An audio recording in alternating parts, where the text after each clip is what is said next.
Que has tenido una carrera impresionante en tecnología. En Latinoamérica muy pocos saben lo que has hecho en grandes compañías, YouTube, Roblox, Google. Cuando alguien te dice, oye, quiero entrar a Product Management, ¿cómo le dirías acerca de pensar de por qué no deberían de buscar una carrera en Producto o Product Management?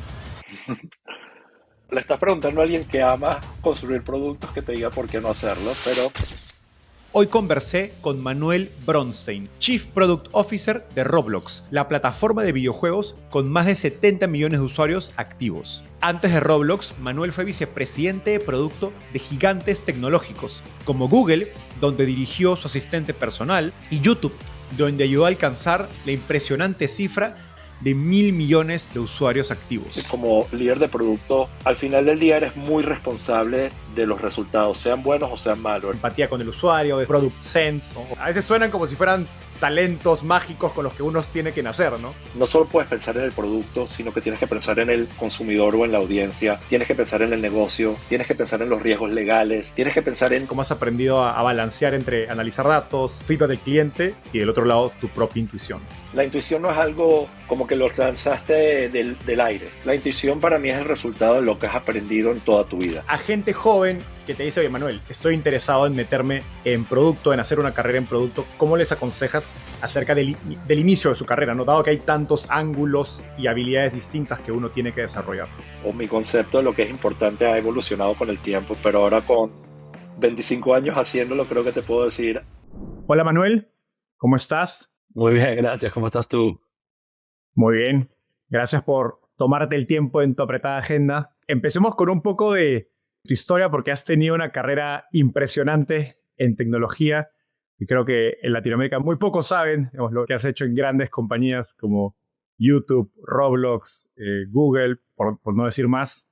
Pero cuéntanos el origen de cómo llegas al fascinante mundo de las startups y de tecnología. Claro, gracias por la intro. Mira, desde pequeño siempre me gustó mucho la tecnología y la innovación. Leía mucho de temas de emprendimiento, leía de las historias de compañías exitosas, leí mucho de la historia de Silicon Valley en particular, y siempre me llamó muchísimo la atención el tema de cuando empiezas algo desde cero y cómo lo haces crecer y todas las ideas y todo el proceso, ¿no? Porque obviamente no es solo la idea, es todo el trabajo y todos los retos que pasan en el camino cuando estás llegando a eso. En Venezuela me gradué y estudié ingeniería electrónica, obviamente por la pasión por la tecnología. Y después de trabajar en Latinoamérica en Procter Gamble, tuve la oportunidad de unirme a un emprendimiento, a una startup en Nueva York, pequeño en su momento, que estaba haciendo algo súper divertido, que era colección de trading cards, barajitas, estampitas, como lo llamemos en Latinoamérica, y hacíamos colecciones para películas, hicimos una colección para el Mundial de Fútbol, que era muy famoso en todas nuestras épocas creciendo, y fue súper entretenido y fue la primera oportunidad que tuve de trabajar en el área de desarrollo de producto y en el área de startups. De ahí me fui a hacer una maestría de negocios y en esa maestría en la Universidad de Berkeley me enfoqué muchísimo en el área de desarrollo de producto, en el área de innovación, en el área de tecnología. Y de ahí, bueno, tuve la fortuna de unirme al equipo de Microsoft para el equipo de Xbox en los días 2 años antes de que se lanzara el Xbox 360. Xbox se sentía como una startup dentro de Microsoft, que fue muy divertido. Y tuve la oportunidad de trabajar en hardware, en los controles, en la consola, trabajar en el servicio de Xbox Live, trabajar en un estudio de juegos.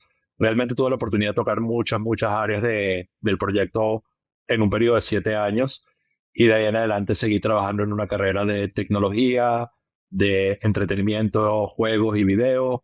Y bueno, el resto es un poquito historia. Y eso es lo que te lleva pues, a convertirte en vicepresidente de producto en YouTube y ahora Chief Product Officer en Roblox.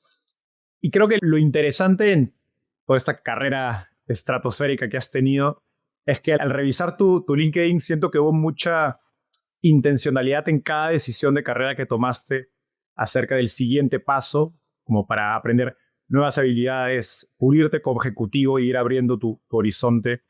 Si tuvieras que apuntar algunos principios o reglas, si quieres decirle, que estuvieron presentes en tus decisiones de carrera, ¿cuáles serían? Sí, te digo, lo primero es que es muy difícil pensar que cuando tenía 17 o 20 o 21 años o 22 me podía imaginar exactamente que esto iba a pasar de la manera que pasó, ¿no? Total. Y si bien creo que ha habido intencionalidad en cada decisión que he tomado, no necesariamente tenías todo el libreto y toda la Ujú. historia enfrente tuya desde el primer momento. Creo que si lo trato de resumir, hay unas cositas que fueron consistentes en mi carrera y que creo que son interesantes para la gente que está escuchando. La primera, obviamente suena obvio, pero siempre busqué hacer cosas que me apasionaban. Y yo sé que todo el mundo habla mucho de esto, pero para mí la mejor forma de medirlo era en qué ocupo mi tiempo libre y en qué estoy dedicándole tiempo, aunque no me estén pidiendo que se lo dedique. Entonces, si te pones a pensar, cuando yo iba a una reunión con alguien de una oferta de trabajo, si yo me daba cuenta que independientemente yo solito estaba buscando en internet, estaba escribiendo ideas, estaba dedicándole tiempo y lo hacía porque me salía de ganas de hacerlo, ya eso era como una buena prueba que el área me llamaba la atención, ¿no? Y ya eso era como que una buena barra para mí para saber que tenía energía y tenía pasión por ese espacio. La segunda cosa que ha sido bastante común y mucho más a principios de mi carrera fue que una vez que estaba en un área, sea Xbox, sea Zynga, sea YouTube, yo veía mi trabajo como que en dos bloques. Uno, qué es lo que se esperaba de mí, qué es lo que esperaba mi jefe o la línea que te supervisaba, las expectativas de tu trabajo. Y obviamente siempre quieres hacer eso súper bien, pero siempre conseguí áreas donde nadie me estaba pidiendo, nadie me estaba preguntando, simplemente eran áreas que me interesaban, donde yo veía oportunidad y conseguí manera de dedicarles tiempo. Yo los llamaba como que mis proyectos extracurriculares. Y obviamente para poder hacer los proyectos extracurriculares tienes que hacer un buen trabajo en los proyectos que estaban esperados de ti. Pero si me pongo a ver para atrás, los retos que me presentaron los proyectos extracurriculares fueron los que me llevaron al próximo cargo o al crecimiento dentro de la empresa. Entonces eso siempre fue una oportunidad de mostrar proactividad y mostrar intencionalidad. Y creo que la tercera que hice, aprendí a hacer intencionalmente, creo que la primera vez salió de casualidad, pero le vi el valor y lo seguí aplicando, fue que en todas las áreas donde estuve siempre busqué gente que veía que me parecía muy inteligente, muy comunicativa, gente que tenía buenos rasgos de liderazgo y que lo podías ver y decías, oye, esta persona es muy buena, esta persona va a llegar muy lejos. Y me uní a ellos de un tema de mentor, eventualmente de repente terminaba trabajando para ellos o con ellos y siempre me dio una oportunidad de seguir creciendo y aprendiendo en el trabajo. O sea, al final del día, en lo que fui creciendo, creo que lo puedo poner en 4 o 5 cosas, ¿no? Primero es pasión por el área de trabajo. Segundo, es importante conectar con los líderes y la gente que maneja la compañía para ver si hay una buena química y una buena relación de trabajo, porque es importante, no solo es importante lo que vas a hacer, sino con quién lo vas a hacer. Y creo que mucha gente no se toma el tiempo de evaluar mucho a la gente con la que va a trabajar y es una de las cosas más importantes. Que el rol fuera interesante y que la oportunidad fuera interesante y últimamente, obviamente, que el proyecto y la compañía tuvieran futuro, que tuvieras que hay una real oportunidad. Y he usado eso como criterio en, si ves las movidas de trabajo en los últimos años, siempre he aplicado este framework o estos modelos para decidir, oye, ¿es esta oportunidad para mí o no? Y cada vez le pones más peso a otras cosas. Obviamente hoy le pongo muchísimo peso a la gente. De repente, más temprano en mi carrera, le ponía muchísimo peso al rol ¿No? y obviamente todas son importantes, pero varía un poquito en qué momento estás en tu carrera, cómo las vas a pesar. Mencionaste que los cargos o responsabilidades que te llevaron a los siguientes niveles en tu carrera fueron los extracurriculares. Me pregunto cómo te posicionabas para poder tomar esos cargos o responsabilidades extracurriculares dentro de las empresas en las que estuviste y si fueron más por, digamos, interés, pasión o tú sabías que eran proyectos que tenían mucho potencial y cómo, en todo caso, cómo sabes que, oye, ese proyecto realmente puede tener ese impacto en tu carrera. Sí, creo que es la suma de los dos y obviamente un poquito de suerte, ¿no? Pero en general, una de las componentes siempre fue algo que yo pensaba que primero me gustaba la idea o me llamaba la atención y dos, yo leía que era una buena oportunidad. Y era intencional. Entonces, o escribía algo, una idea o un documento basado en ese concepto y se lo hacía llegar a las personas que estaban trabajando en áreas parecidas o adyacentes, o si no había nadie trabajando en eso, se lo hacía llegar a la persona que estaba liderando la organización. Después tenías conversaciones. Si alguien ya estaba trabajando en un proyecto similar, me reunía y trataba de ayudarlo en mi tiempo libre. Tiempo libre significaba las horas extra, pero o escribiendo conceptos o dándole feedback o teniendo conversaciones sobre el área. Y eventualmente las personas se daban cuenta que tenías interés, pasión y de repente porque le había dedicado mucho tiempo, conocimiento. Y cuando se presentaba una oportunidad, oye, queremos hacer este proyecto, necesitamos a alguien que lo lidere, por lo menos estaba en el set de consideración, era una opción. Después obviamente te tienes que ganar el trabajo con tus resultados, pero siempre me abría la opción por tener esas conversaciones y estar involucrado de una manera proactiva antes que el proyecto fuera grande. Uh-huh. En Startupeable creemos firmemente que el talento está presente en todo el mundo, pero las oportunidades de llegar a él, no. Por suerte, existe Deel, la solución que te permite contratar, gestionar y pagar talento independientemente de dónde esté. La mayoría de empresas globales utilizan hasta 16 herramientas para hacerlo. Con Deel lo haces todo en un solo lugar. Además, promueve el alto rendimiento de tu equipo con una suite de recursos humanos potenciada por inteligencia artificial para gestionar programas de desarrollo, desempeño y capacitación. Con Deel puedes escalar tu empresa con una velocidad y experiencia inigualables, manteniéndote siempre en regla con las leyes laborales de cualquier país. Conoce más de Deel en Deel.com. Esto es DEEL.com. Ahora sí, volvamos al episodio.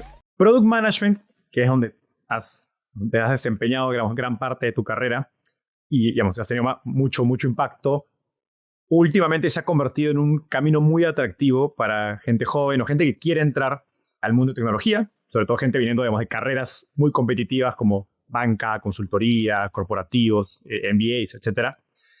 Me pregunto, cuando alguien te dice, oye, quiero entrar a Product Management, ¿cómo le dirías acerca de pensar de por qué no deberían de buscar una carrera en Product Management?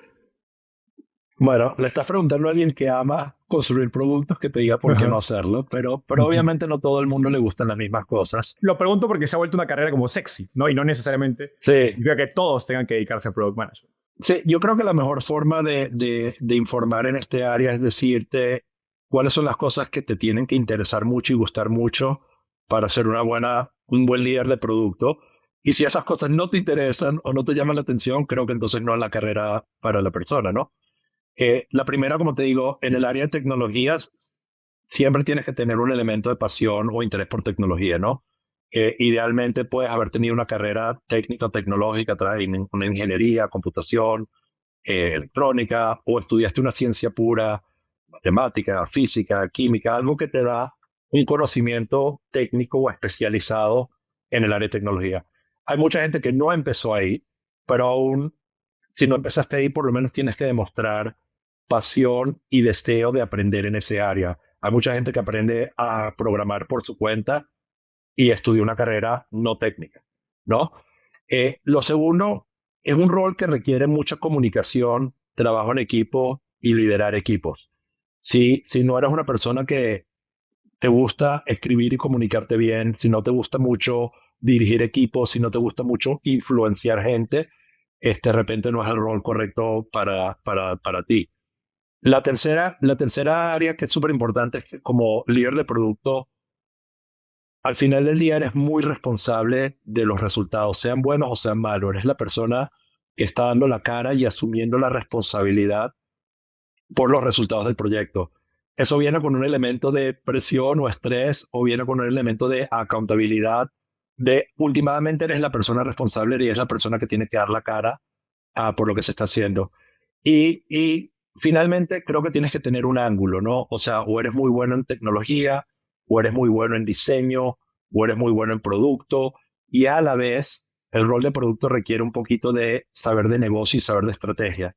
Entonces, una combinación de no solo cuál es el producto correcto, pero quién es la audiencia, cómo lo vas a lanzar al mercado, si lo lanzas bien, va a ser un éxito económico. Tienes que tener pasión por ese tipo de cosas. Si todas esas cosas te gustan y te llaman la atención, producto es una muy buena carrera para ti.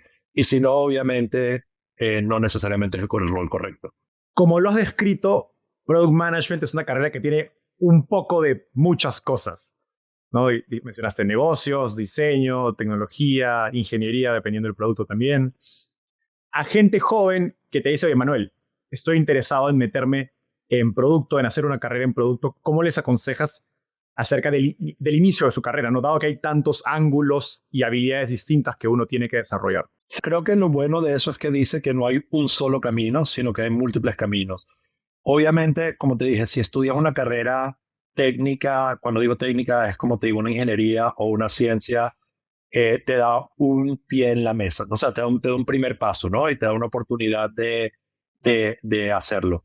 Seguro, si tienes un ángulo de hoy en día, cuando estás construyendo un producto en el área de tecnología, que es el área donde yo me especializo, tienes ingenieros que desarrollan el producto, tienes product managers que dirigen el producto o el proceso y la operación, tienes diseñadores, tienes gente que tiene con un background de data science, que son la gente que hace mucho análisis cuantitativo de los resultados del proyecto. Si vienes de cualquiera de una de esas áreas, creo que puedes tener un camino hacia desarrollo de producto. Lo tercero, obviamente, hoy en día mucha gente tiene la oportunidad, las tecnologías y los costos de hacer algo por tu cuenta han bajado infinitamente. Si quieres un día aprender a programar o hacer un mini programa, una aplicación, un juego en Roblox, hoy en día realmente el costo de empezar a hacer algo de eso es muy bajo. Si tú muestras capacidad y ¿cómo se dice? Y pasión e interés en el área, haciendo por tu cuenta productos, eso te da una entrada al rol. Y como todo, o sea, mucha gente empieza con cargos junior, o sea, cargos iniciales, associate product manager, y eventualmente vas creciendo y vas mostrando adaptabilidad y pasión por el espacio, e interés y sabiduría en el espacio, y eso te va abriendo las puertas. En esta línea, ¿has tenido oportunidad de trabajar con algunos de los mejores equipos de producto en Silicon Valley, de compañías que mencionamos?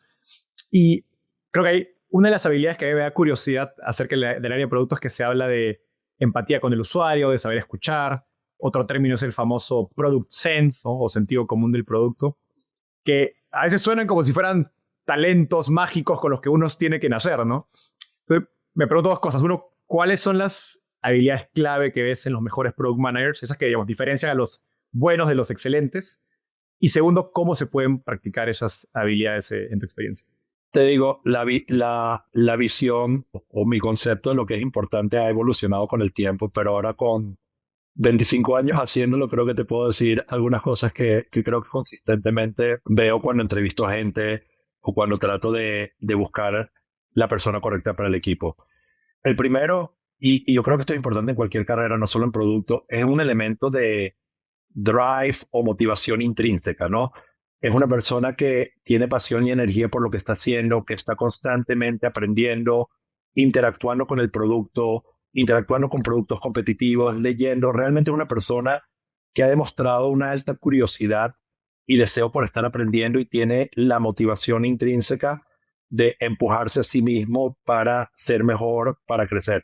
Y esto lo puedes ver, mira, lo puedes ver en deportes, lo puedes ver en cualquier profesión, pero siempre estás buscando ese elemento, ese fuego interno que puede tener la persona que te dice, no va a llegar a donde está ahorita, sino va a llegar 10 peldaños más arriba porque le ves esa motivación. Sam Altman tiene un tweet que me encanta, que es: contrata por pendiente, no por punto. Es muy, muy, muy interesante porque al final del día, cuando tú estás contratando a una persona, tú quieres contratar a una persona que idealmente hasta va a ser mejor que tú y va a poder llegar más lejos de lo que tú llegaste, ¿no?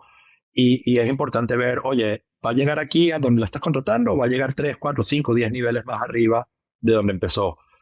La segunda, en el tema de producto, como lo hablamos, porque es tan comprensivo, creo que tienes que tener una persona que puede pensar de una manera completa. Cuando quiero decir eso, es que quiere decir, no solo puedes pensar en el producto, sino que tienes que pensar en el consumidor o en la audiencia, tienes que pensar en el negocio, tienes que pensar en los riesgos legales, tienes que pensar en todas las componentes que van a hacer, porque un producto no es solo una idea, un producto es una idea acompañada de una ejecución.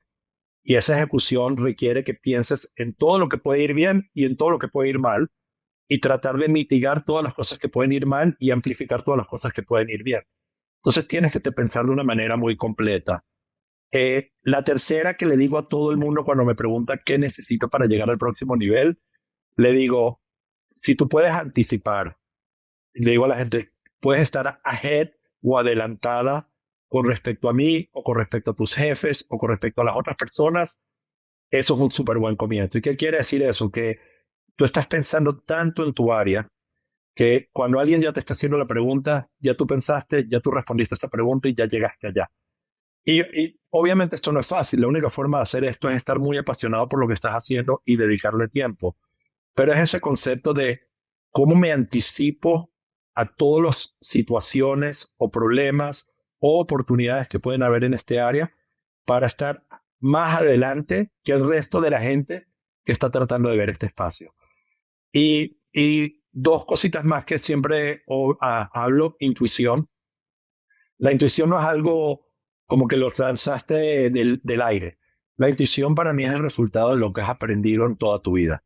Todas las cosas que has observado, todas las cosas que has leído, las cosas que te han salido bien, las cosas que te han salido mal.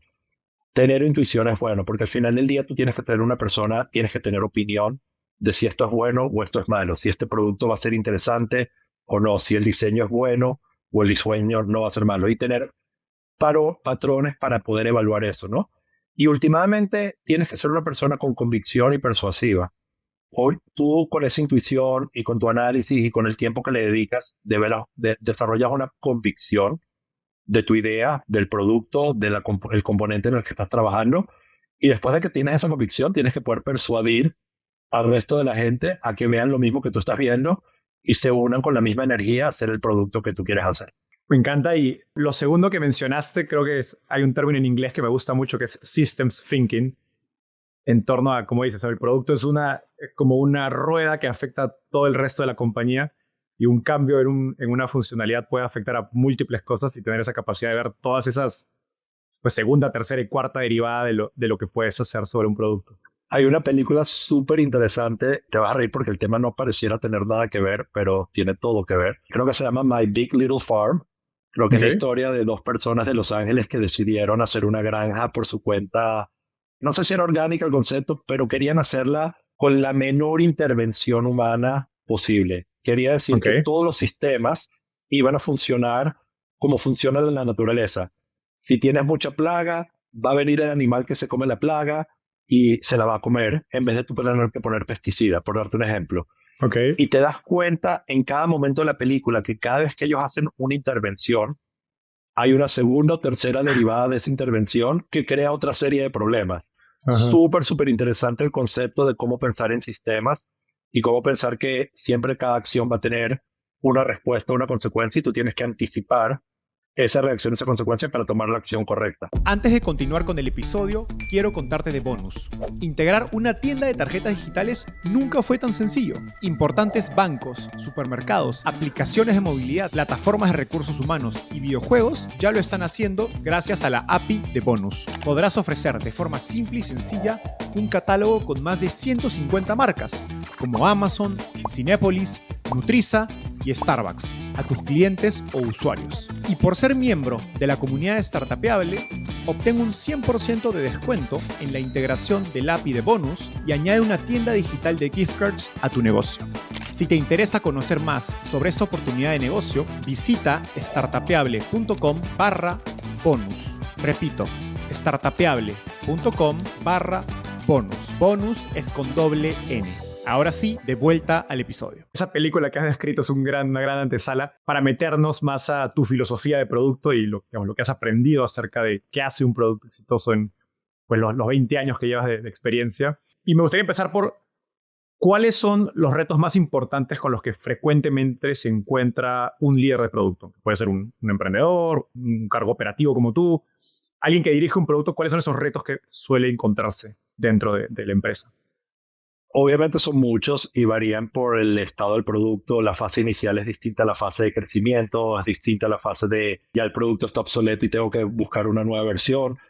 Pero si lo puedo resumir, creo que el trabajo se basa en una serie de toma de decisiones y de hacer los trade-offs correctos, ¿no? Porque al final del día, cada decisión que estás tomando, normalmente tienes una, dos o tres posibles opciones.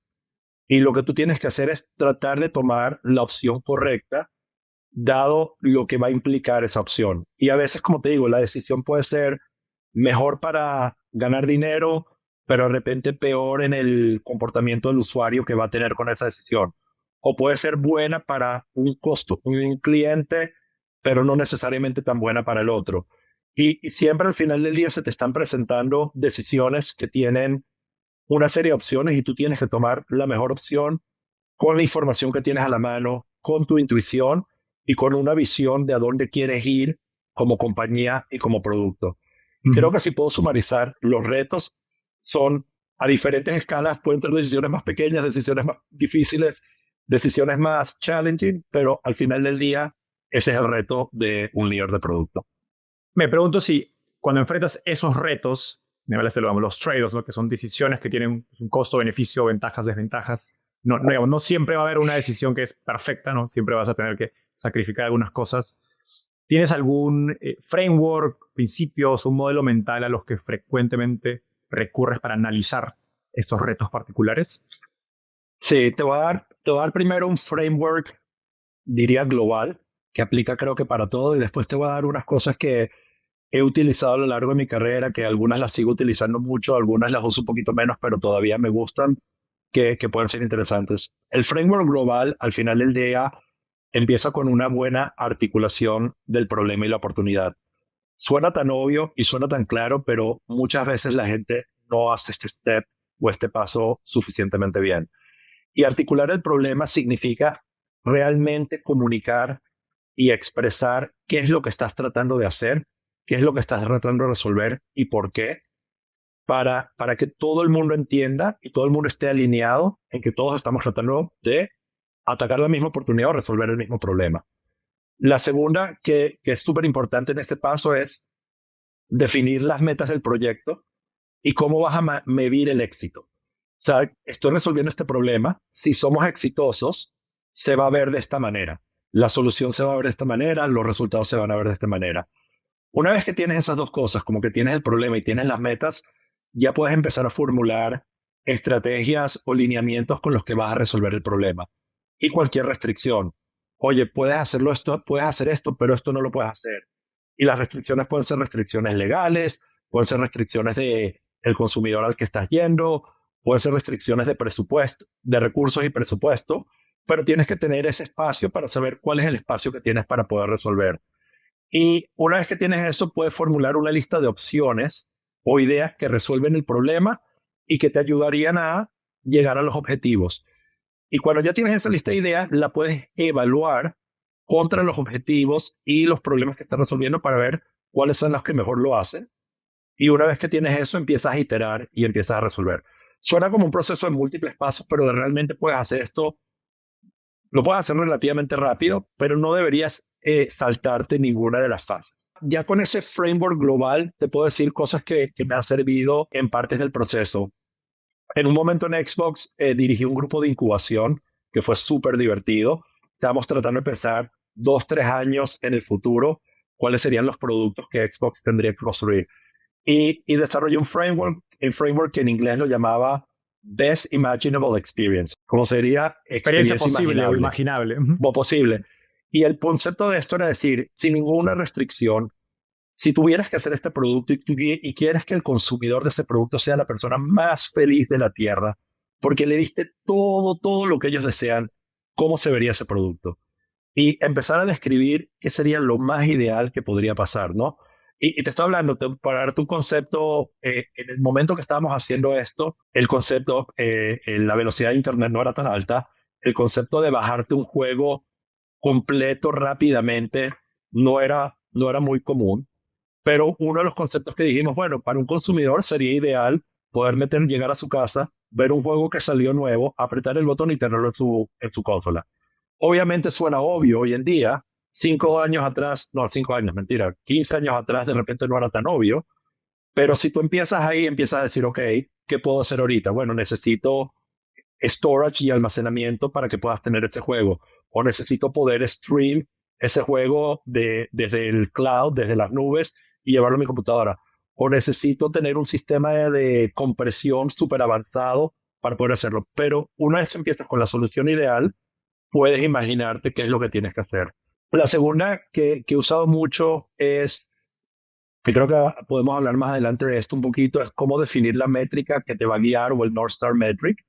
Es un framework súper interesante porque al final del día es cómo mides tú que el producto que hiciste está teniendo los resultados que tú querías. Y al final del día, cuando tú haces un producto, lo haces para atacar una oportunidad o satisfacer un problema. Entonces dices, ¿cómo vas a medir que estás capturando esa oportunidad o satisfaciendo ese problema? Y otra que me gusta mucho, una última que me gusta mucho, que creo que la hablamos en el pasado, es esta idea de que cuando estás haciendo un producto puedes tener una idea de, si voy a hacer un producto nuevo, ¿en qué se va a parecer este producto a los productos que ya existen? O sea, ¿cómo va a ser igual? ¿Cómo va a ser mejor? ¿Y cómo va a ser diferente? Obviamente hay muchos elementos que los productos pueden ser iguales, ¿no? Buen ejemplo sería, bueno, todas las computadoras tienen que tener un botón para prenderla o algo para prenderla, ¿verdad? En ese sentido, o todas las computadoras, alguien puede pensar, tienen que tener un teclado. En ese sentido voy a ser igual.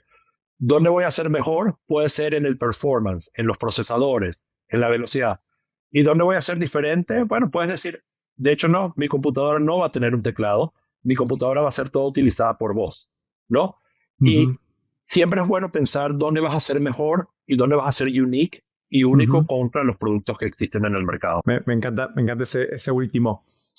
Y en todas esas experiencias que nos has contado, ¿cuáles han sido algunos de los errores más grandes que has cometido dirigiendo productos y qué aprendiste de ellos? Hay muchos, te lo garantizo, y algunos a menor escala o mayor escala. Pero creo el resumen de, si ahora viendo para atrás, una de las cosas que he aprendido ahorita con el tiempo que me hubiera gustado saberla, no sé, 10 años atrás o mucho más tiempo atrás, te dije que la toma de decisiones es una de las cosas más importantes en el trabajo. Y como te digo, a todo nivel de la carrera de producto vas a tomar algún tipo de decisión. Y una de las cosas que siempre te pasa es que esas decisiones, como te digo, tienen varias opciones. Y esas opciones no necesariamente son buenas para todo lo que estás tratando de medir o para todo lo que estás tratando de lograr. O una opción puede ser muy buena para algo, pero no tan buena para una cosa y viceversa. Una de las cosas que me ha pasado con el tiempo es que cuando tienes un problema, un challenge, un reto en un proyecto, tus equipos te vienen con ideas y con opciones.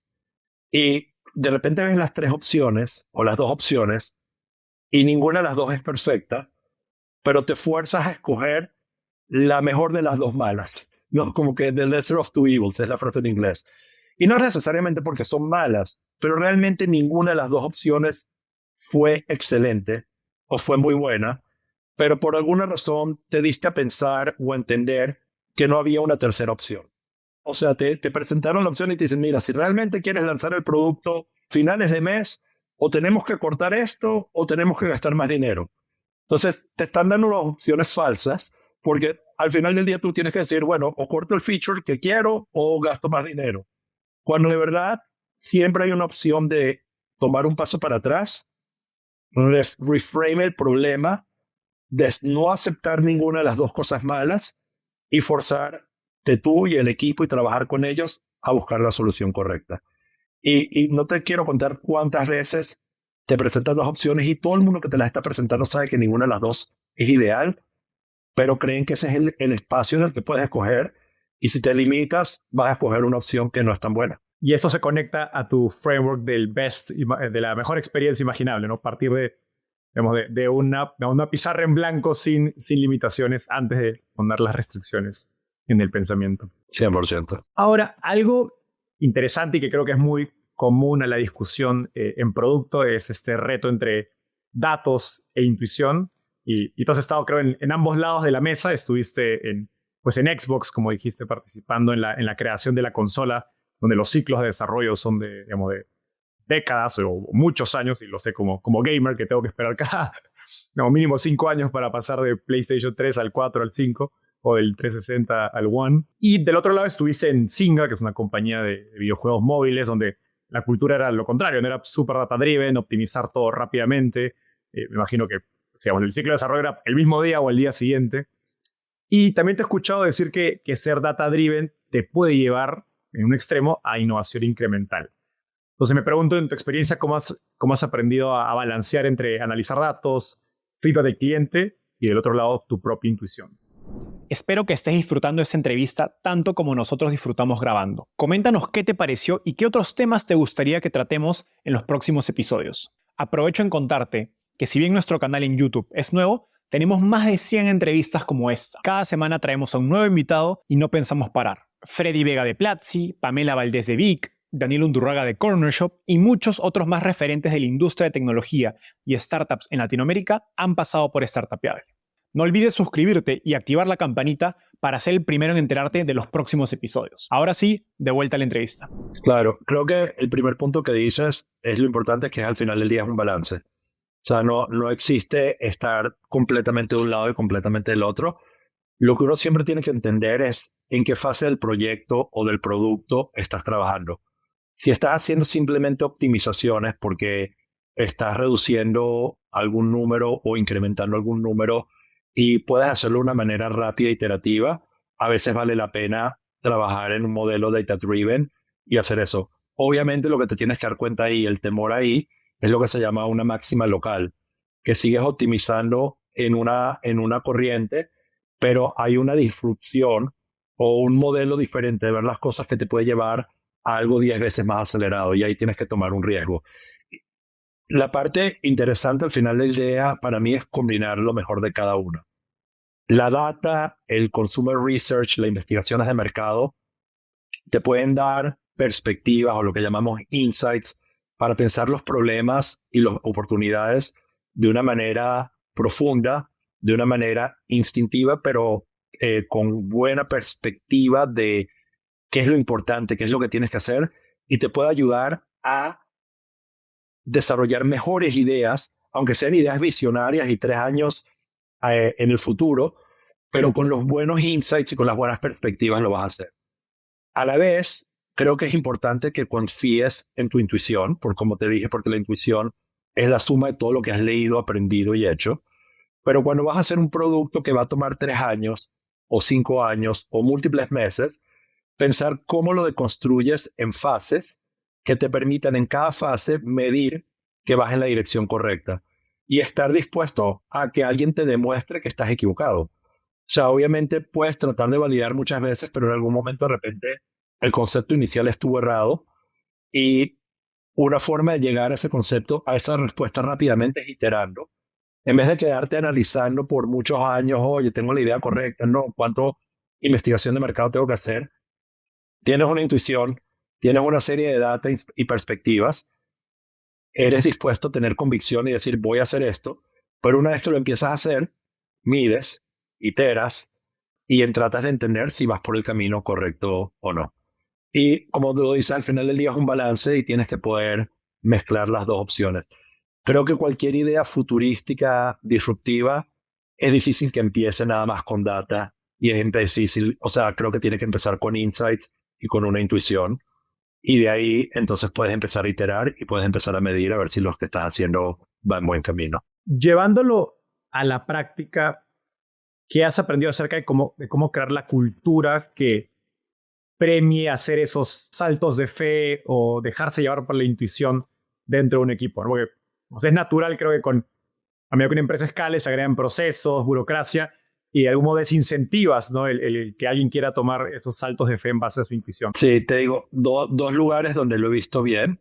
En los días de Xbox temprano, no sé cómo ha evolucionado la cultura hoy en día, pero en los días de Xbox temprano, la forma de hacerlo empezaba con una persona, podía ser un líder, pero o alguien, ¿sabes? En un cargo relativamente, no necesariamente el cargo más alto, pero no un cargo de los más bajos en la empresa, que tenía el carisma y la oportunidad de comunicar una idea con muchísima pasión, con muchísima intuición, y estaba dispuesto a discutirla y responder las preguntas que la gente tenía de la idea para hacerla mejor, pero al final del día tenía esa convicción y lograba convencer a otras personas que por ahí iban las cosas. Y te digo, estás desarrollando una consola, lo dijiste en el ejemplo de Xbox, 2 años antes estás haciendo un producto que tiene que durar 5 o 7 años y ser relevante. O sea, las decisiones no son data-driven, no pueden ser data-driven, pero puedes pensar qué cosas son interesantes para el usuario, qué cosas queremos resolver, cuál es la mejor imaginable experience que puedes hacer y en base a eso hacerlo. En Roblox también siento que lo estamos haciendo muy bien y lo hacemos de una manera muy interesante desde el punto de vista cultural. Cuando le preguntamos a la gente, le preguntamos qué opinas de esto, qué crees que debería ser esto, y usamos el término what is your opinion, what do you think, y obviamente lo hacemos intencionalmente porque lo que queremos es que la persona nos dé su opinión personal, qué está pensando, sin filtros, y no solo sin filtros, sin decirme, oye, no sé, tengo que hacer un estudio de mercado. No te estoy preguntando qué va a hacer el estudio de mercado. ¿Qué crees tú que va a pasar? Si tuvieras que adivinar, no me importa que te equivoques, pero si tuvieras que adivinar qué es lo que deberíamos hacer, ¿qué te dice tu intuición? Y es impresionante cómo la gente lo resiste. La gente dice, no te puedo dar una fecha, no te puedo dar una fecha hasta que no hagas esto. Y digo, dame tu mejor intuición. Estamos hablando de semanas, estamos hablando de meses, estamos hablando de años. Ya empiezas por ahí y dices, bueno, 3 meses. Ok, 3 meses. Si termina siendo 3,5 o 2,5 o 4, no va a haber una consecuencia muy grande porque yo sé que cuando me diste la respuesta no tenías toda la información.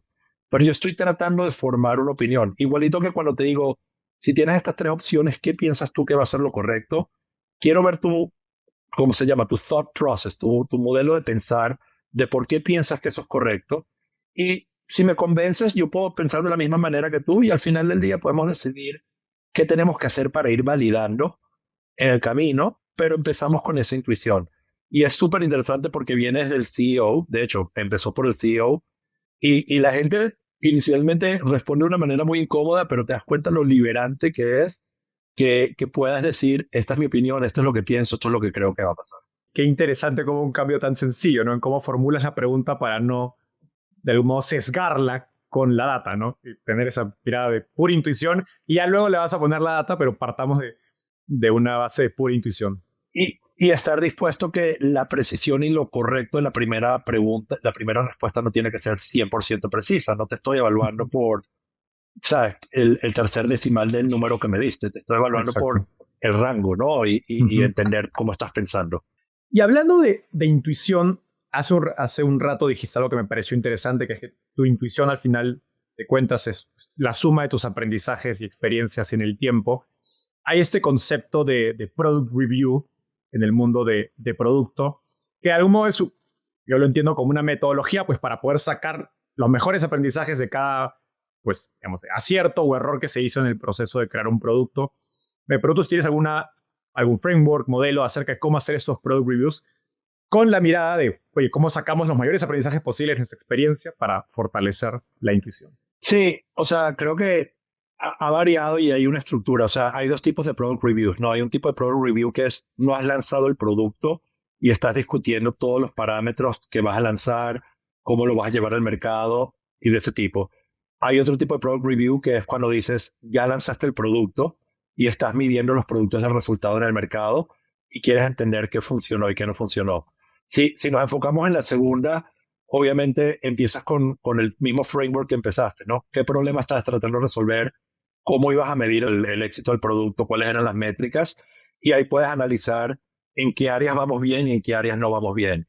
También puedes decir qué supuestos hiciste y qué supuestos estuvieron correctos y qué supuestos estuvieron equivocados. Y no lo estás haciendo de una manera de crítica y de evaluar, sino que estás tratando de aprender, porque la próxima vez que hagamos un producto vamos a tener que hacer supuestos.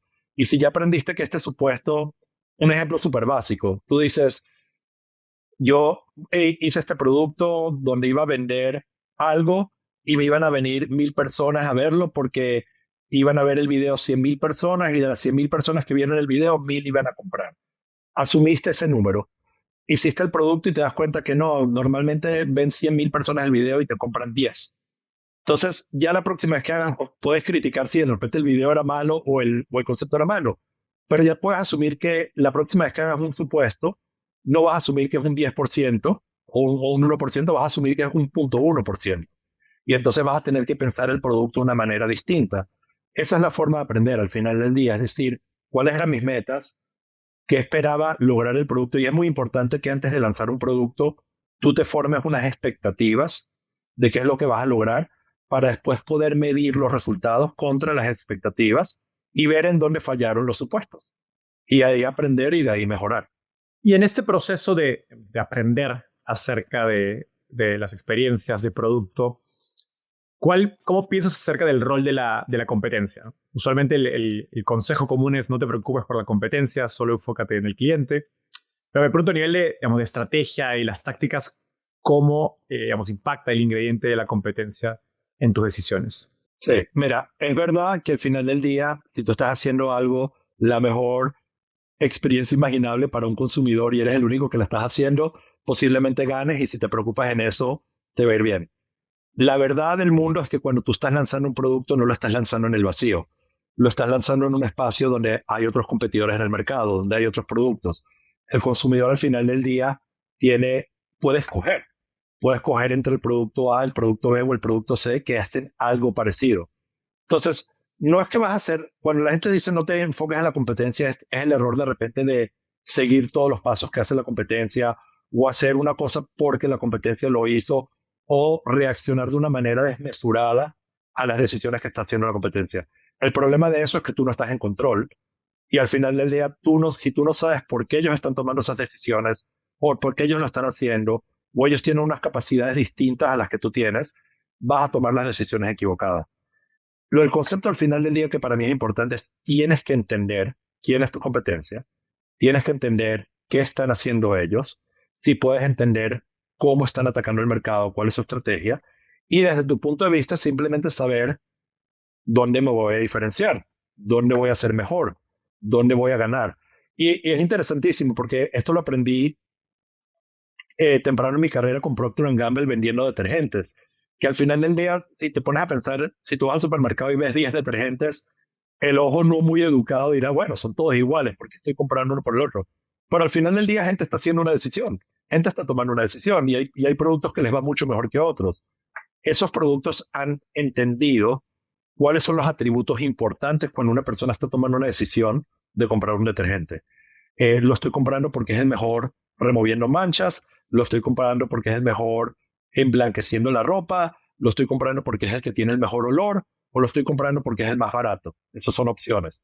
Y si tú estás desarrollando un producto, de repente puede ser el mejor en todas esas dimensiones, pero no necesariamente vas a ser el mejor en todas las dimensiones. Entonces tú vas a escoger una o dos dimensiones en las que vas a poner todo tu desarrollo de producto, toda tu inteligencia para ganar en esos atributos.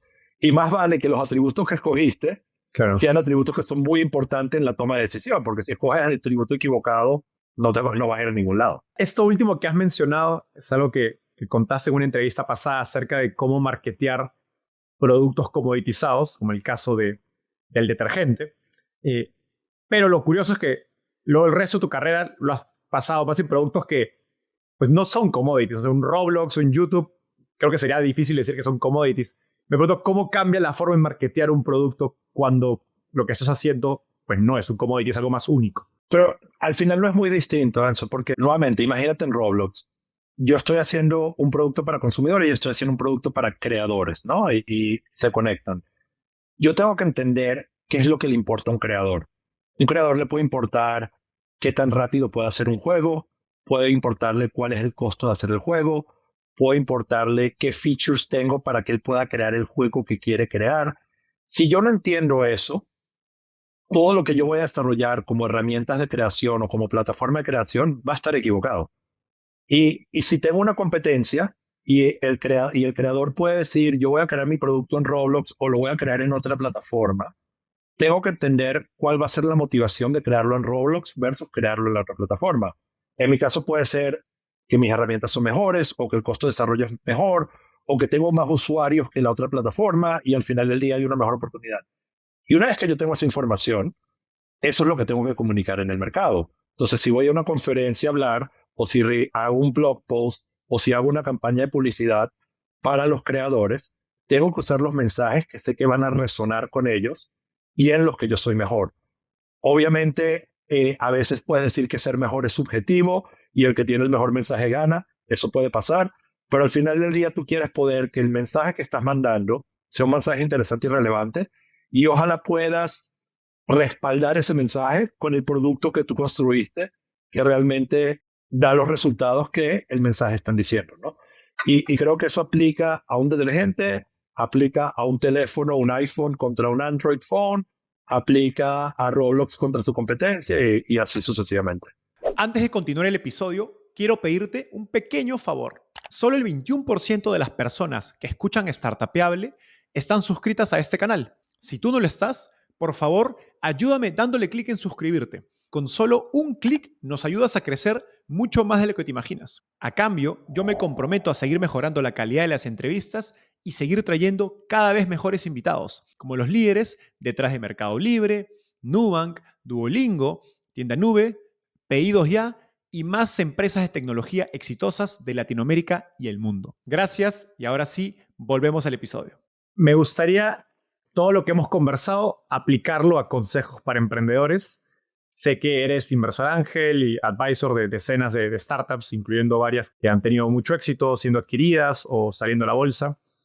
Y me contaste que, digamos, una de las razones por las que los emprendedores te buscan es porque cuando les cuentas tu idea, entiendes el producto rápidamente y los ayudas a anticipar los retos a los que se van a enfrentar.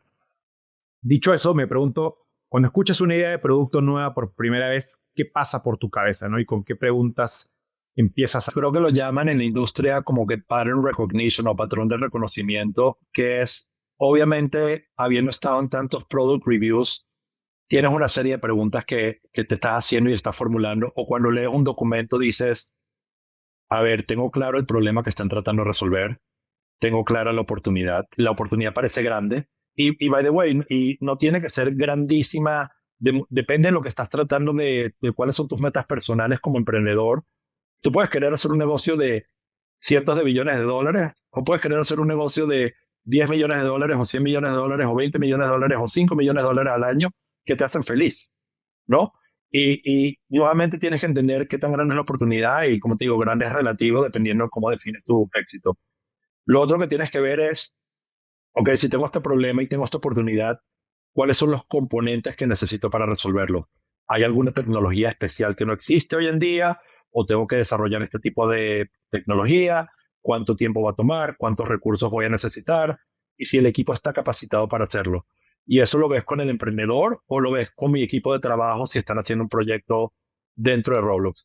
Y luego de eso me puedo enfocar mucho en la idea específica y darles ya un feedback que es más intuitivo, porque yo no estoy trabajando en ese espacio necesariamente. Cuando te viene un emprendedor, decirle, oye, por lo que he visto en mi carrera, normalmente cuando estás haciendo este tipo de producto te encuentras con este tipo de problemas. O te encuentras con cierta resistencia del mercado por razón X o por razón Y. Y eso me permite hacer el tipo de preguntas que creería que se pueden encontrar.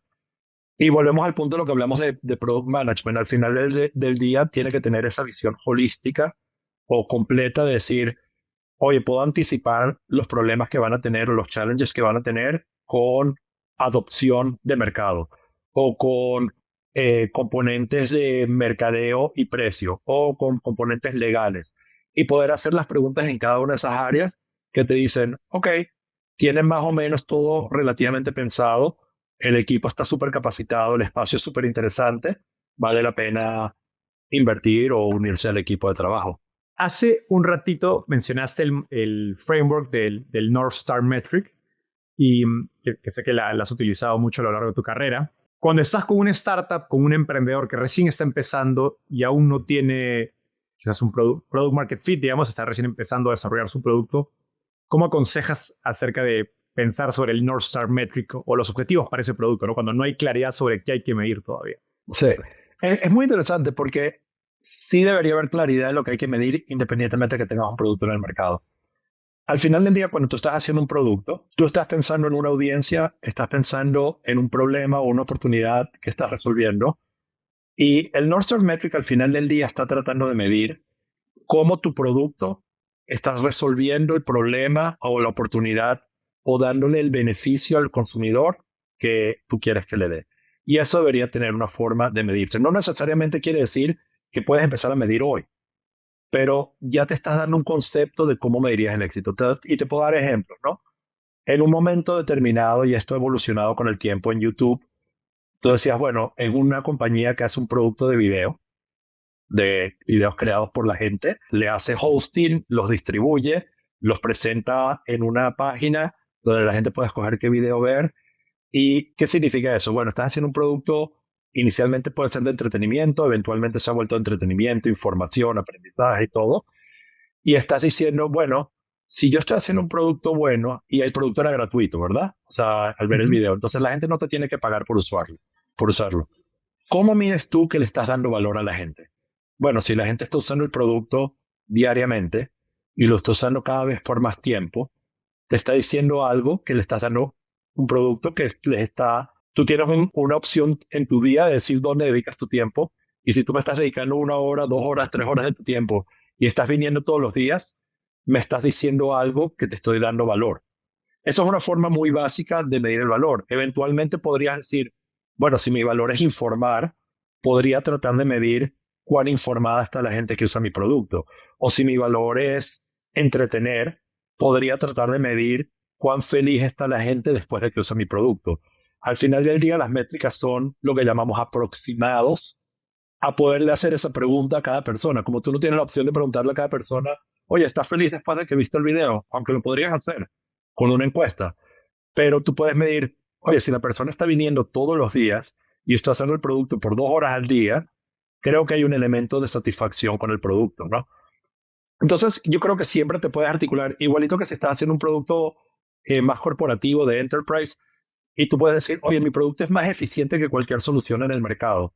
Bueno, tú puedes decir, eso se va a medir, o las compañías que lo están usando están ahorrando dinero, o están ahorrando de recursos, o están resolviendo los problemas más rápido de lo que lo resolvían antes. Ya por formularte eso, ya tienes una idea de cómo tu cliente va a medir si el producto está satisfaciendo sus necesidades. Y eso es súper importante tenerlo presente desde antes que lances el producto.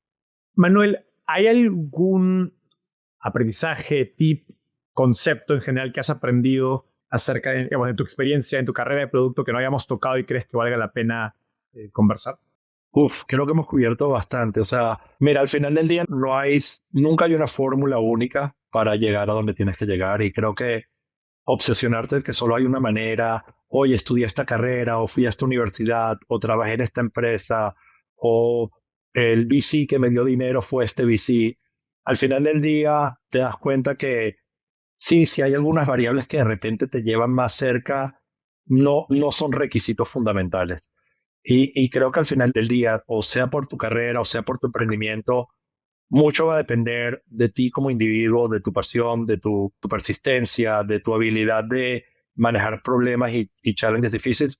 Obviamente, si escogiste una idea equivocada, o un concepto equivocado, un área equivocada, lo más importante ahí es que aprendas rápido para que puedas pivotear y no pierdas mucho tiempo con la idea incorrecta, ¿no? En Zynga, nuestro CEO creo que en un momento dijo, cásate con tus insights o con tus perspectivas, no con la solución.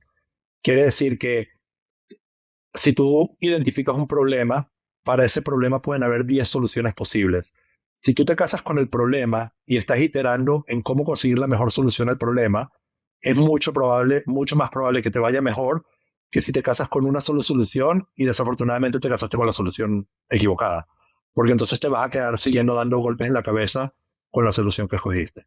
Pero creo que en general al final del día es eso que son muchas componentes, y al final del día conseguir algo que te guste y que te da la pasión para trabajar duro es una componente inicial. Obviamente estar preparado y tener un poco de suerte contribuyen a que todo se termine dando. Una pregunta que estoy seguro te hacen muchos emprendedores en etapa temprana en quienes has invertido o sido asesores acerca de cuándo contratar un líder de producto.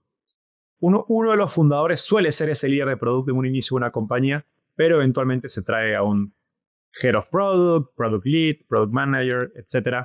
¿Cómo piensas acerca del momento adecuado y cómo un fundador puede saber si es ese momento? Mira, es una pregunta muy personal para cada fundador, para serte sincero. Si los conocimientos y el background del fundador son más operativos o de negocio que de desarrollo de producto, aunque sea la persona que tuvo la idea inicial, de repente vale la pena traerse a alguien con un background de producto o tecnológico. Si el fundador está en una etapa en la empresa donde ahora tiene que pensar muchísimo más en otras áreas que no son solo el producto. Oye, tengo que pensar en la parte legal, tengo que pensar en contratación, tengo que pensar en marketing y comunicación, tengo que pensar, y no tengo tantos ciclos para dedicarle al producto, de repente vale la pena traerse una persona que lo ayude a capitalizar y amplificar lo que él solo puede hacer o ella solo puede hacer en esa área. Si el emprendedor o la compañía está escalando y creciendo mucho y se beneficia de una persona que ya haya visto esa escala y ese crecimiento desde el punto de vista organizacional, estructural, procesos operativos o qué sé yo, de repente puede valer la pena. O si al final del día como fundador necesitas una pareja para que te ayude a pensar y te ayude a amplificar e iterar en tus ideas y necesitas esa mano derecha, izquierda, lo que necesites que esté a tu lado trabajando contigo en ese momento, puede ser el momento. Pero es una decisión muy personal y no hay un solo modelo. O sea, puede ser que a veces te traes un líder de producto por la parte visionaria y creativa, puede ser que a veces te traes un líder de producto por la parte operativa y de proceso. Y tú tienes que estar muy claro como emprendedor de qué es lo que necesitas y tienes que ser muy articulado para que cuando estés hablando con la persona que quieres contratar, le digas claramente qué es lo que necesitas para ver si esa persona machea lo que estás buscando. Lo peor que te puede pasar es que tú seas un emprendedor que quiere ser el líder de la visión y te contratas un product leader visionario que también quiere ser el líder de la visión. O viceversa. Ahí es donde empiezan las partes que no salen tan bien. Y luego terminas en el dicho, donde manda marinero, donde manda capitán, no manda marinero. Exactamente. Buenísimo. Manuel, llegamos al segmento final. Tengo un par de preguntas rápidas que me gustaría hacerte. Lo primero es, ¿cómo crees que la inteligencia artificial va a influenciar el futuro de la industria de videojuegos y de redes sociales, que es donde te has desempeñado? Mira, hay muchas áreas. O sea, hoy en Roblox la estamos utilizando en muchas áreas. Obviamente, el área que yo creo que va a tener inicialmente más oportunidad es que la inteligencia artificial va a ayudar a hacer la creación de contenido, de juegos, mucho más rápida y eficiente. Donde antes necesitabas muchos más recursos, vas a necesitar menos. ¿Y cómo se resume eso? Si tú quieres crear un juego hoy en día, necesitas un nivel artístico de producción gráfica, de 3D, animación, depende del tipo de juego que estás haciendo, que no todo el mundo lo tiene. Y igualmente necesitas una habilidad de desarrollo de código, que no todo el mundo lo tiene. La inteligencia artificial está ayudando en las dos áreas. Entonces, un líder tecnológico de repente pueda satisfacer algún momento, no completamente, pero porciones del diseño con inteligencia artificial, o un líder de diseño puede satisfacer partes de las necesidades técnicas con inteligencia artificial, y eventualmente el sueño es que cualquier persona pueda crear contenido. Y esto va a incrementar la eficiencia de la creación, obviamente. La hiperpersonalización del contenido. Hiperpersonalización y como te digo, remover las barreras de crear contenido. O sea, hoy en día es más fácil crear contenido. Póntelo a pensar, de cuando TikTok o YouTube lanzaron la oportunidad que pudieras grabar un video con tu teléfono y hacerle upload. Cuando años atrás necesitabas cámaras, compañías de producción y mecanismos de distribución, ahora tienes millones y millones de videos. Si tú logras remover las barreras de creación de juegos, vas a tener muchos más juegos en el mercado. Te hago una pregunta más de nerd. Hablamos un poquito de cómo las consolas tienen ciclos de desarrollo largo, y lo mismo pasa con muchos juegos que se han convertido en grandes marcas. En el caso de Microsoft, Halo creo que fue uno de los grandes títulos. ¿Cómo te imaginas el futuro mismo de las marcas, de los contenidos de videojuegos en un mundo donde quieres hiperpersonalizar? ¿No hace sentido tener una gran marca como Halo? O, no sé, la experiencia de un Halo va a ser diferente para Manuel de la que es para mí, de la que es para el usuario N. Mira, creo que una respuesta muy básica, pero creo que es bastante real, es que los juegos han evolucionado mucho al punto donde una de las cosas importantes es que puedas jugar ese juego con otra gente. Y si tú y yo estamos jugando el mismo juego, de alguna manera, aunque haya personalización, de alguna manera u otra, queremos jugar el mismo juego, tenemos que tener las condiciones más o menos similares para que no haya ventaja de un lado o del otro. Y creo que al final del día las grandes franquicias van a seguir teniendo grandes oportunidades en ese sentido, porque va a ser el juego que todo el mundo quiere jugar. Y si es el juego que todo el mundo quiere jugar, vas a tener más posibilidad de conseguirte amigos para jugar con ellos. Obviamente personalización, y lo vi mucho en YouTube. Hay canales de video de YouTube que son muy nicho, pero tienen una audiencia. Y de repente alguien va a poder hacer un juego que sea muy interesante para 1000 personas o 100 personas. Y si el costo de producción de ese juego es muy bajo, lo van a poder hacer.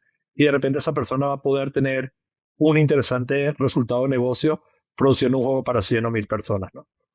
Pero creo que vas a seguir viendo grandes ideas y grandes franquicias de juegos van a seguir existiendo, creo yo, y van a seguir teniendo éxito en el mercado. Volviendo a la pregunta anterior, donde nos hablabas de cómo están cambiando las tecnologías, procesos dentro de la industria de videojuegos, quiero aplicar eso a Product Management. ¿Qué cosas crees que van a ser más importantes y menos importantes como carrera, como habilidades en un mundo de inteligencia artificial?